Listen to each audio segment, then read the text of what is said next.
Hello అండి, welcome to Bharati's kitchen. ఈరోజు వీడియోలో చాలా స్పంజీగా ఉండే ఎగ్లెస్ కస్టర్డ్ కేక్ రెసిపీని ఎలా ప్రిపేర్ చేసుకోవాలో చూపించబోతున్నాను. నార్మల్ ఎగ్లెస్ కేక్ కన్నా కూడా ఇది చాలా సాఫ్ట్గా టేస్టీగా ఉంటుంది. ఎప్పుడైనా కేక్ ప్రిపేర్ చేయాలి అనుకున్నప్పుడు ఒకసారి ఇలా ట్రై చేసి చూడండి. చాలా ఫ్లఫీగా స్పంజీగా వస్తుంది, అలానే చాలా టేస్టీగా కూడా ఉంటుంది. సో లేట్ చేయకుండా ఈ ఎగ్లెస్ కస్టర్డ్ కేక్ రెసిపీని ఎలా ప్రిపేర్ చేసుకోవాలో ఇప్పుడు చూపిస్తాను. ఫస్ట్ ఈ రెసిపీ కోసం ఒక బౌల్లో 2/3 కప్ వరకు ఆయిల్ని వేసుకోవాలి. అన్ఫ్లేవర్డ్ ఆయిల్ని యూస్ చేసుకోవాలండి. 2/3 కప్ అంటే ఇంచుమించుగా 160 ml అనమాట. 160 ml ఆయిల్ని వేసుకోవాలి. నెక్స్ట్ ఇందులో 1 కప్ వరకు పౌడర్ షుగర్ని వేసుకోవాలి. నెక్స్ట్ పెరుగును కూడా వేసుకోవాలండి. మనం ప్రిపేర్ చేసేది ఎగ్లెస్ కేక్ కాబట్టి పెరుగు కంపల్సరీ వేసుకోవాలన్నమాట. 1/2 కప్ పెరుగుని వేసుకోవాలి. ఎగ్తో ప్రిపేర్ చేసుకోవాలి అనుకుంటే ఇదే ప్లేస్లో మీరు 2 ఎగ్స్ని వేసుకుంటే సరిపోతుంది. ఇంగ్రీడియంట్స్ అన్నీ బాగా మిక్స్ అయ్యేంత వరకు, అంటే ఈ మిశ్రమం బాగా కలిసి ఫ్లఫీగా వచ్చేంత వరకు కూడా ఇలా విస్కర్తో మిక్స్ చేసుకోవాలి. సో చూసారు కదా, చూడడానికి కొంచెం ఫోమీగా అలానే క్రీమీగా కూడా ఉంటుంది. ఇలా వచ్చేంత వరకు కూడా మిక్స్ చేసుకున్న తర్వాత నెక్స్ట్ మనం కస్టర్డ్ పౌడర్ తీసుకోవాలండి. ఇందులో వెనిలా ఎసెన్స్ కానీ లేదంటే కార్డమం పౌడర్ అంటే యాలకుల పొడి కూడా వేసుకోవట్లేదు కాబట్టి ఇలా వెనిలా ఫ్లేవర్ అని మెన్షన్ చేస్తున్న కస్టర్డ్ పౌడర్ని తీసుకోవాలి. నెక్స్ట్ డ్రై ఇంగ్రీడియంట్స్ని జల్లించుకోవాలి. మైదాని 1.5 కప్ వరకు వేసుకోవాలి.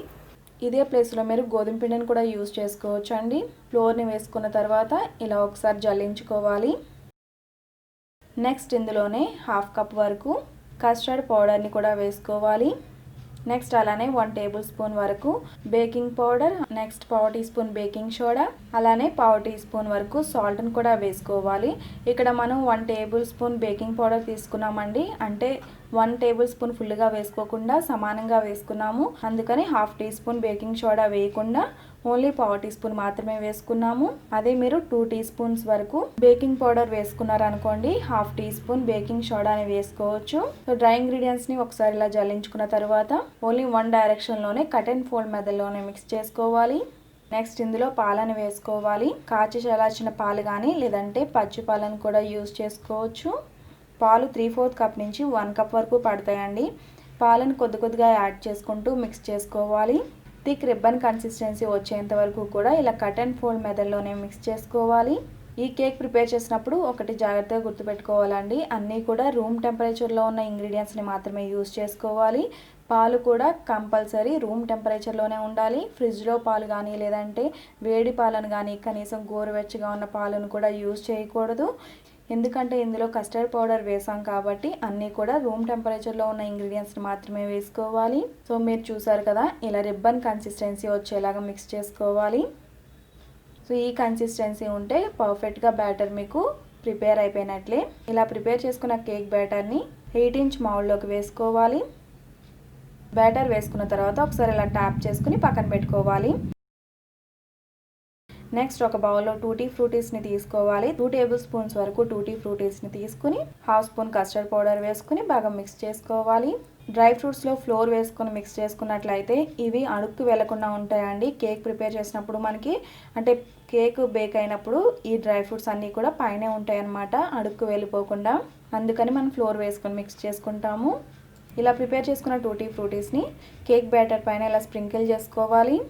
ఈ టూటీ ఫ్రూటీస్ మీ దగ్గర లేకపోతే మీరు డ్రై ఫ్రూట్స్ని వేసుకోవచ్చు, లేదంటే వేసుకోకపోయినా పర్వాలేదండి. డ్రై ఫ్రూట్స్ పూర్తిగా ఆప్షనల్ అండి.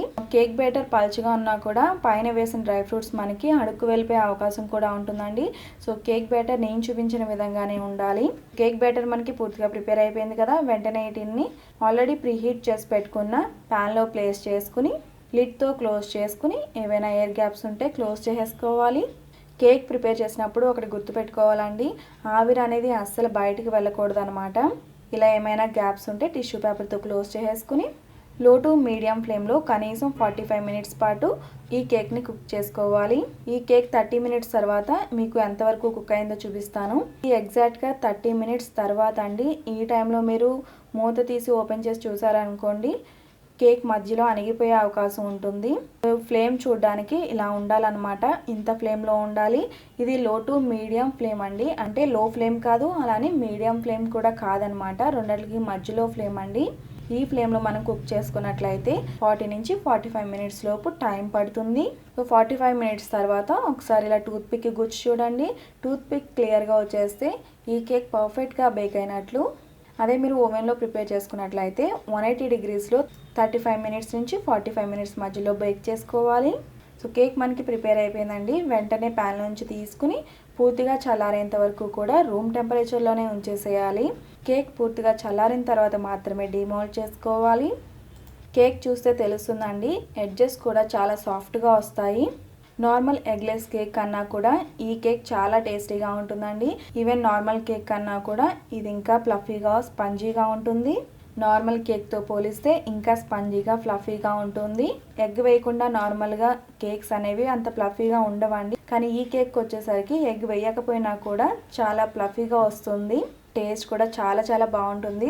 పిల్లలకైనా పెద్దవాళ్ళకైనా చాలా బాగా నచ్చుతుందండి. ఈ కేక్ రెసిపీని మీరు కూడా తప్పకుండా ట్రై చేసి మీకు ఎలా కుదిరిందో నాకు ఈ వీడియో కింద కామెంట్ సెక్షన్లో తెలియచేయండి. ఈ రెసిపీ మీకు నచ్చితే లైక్ చేయండి. మీ ఫ్రెండ్స్ అండ్ ఫ్యామిలీస్కి ఎవరికైనా హెల్ప్ అవుతుంది అనుకుంటే మీ ఫ్రెండ్స్ అండ్ ఫ్యామిలీస్కి తప్పకుండా షేర్ చేయండి. మరిన్ని మంచి రెసిపీస్ కోసం నా ఛానల్ సబ్స్క్రైబ్ చేయండి. అలాగే తర్వాత వచ్చే బెల్ ఐకాన్ కూడా క్లిక్ చేయండి. Thanks for watching.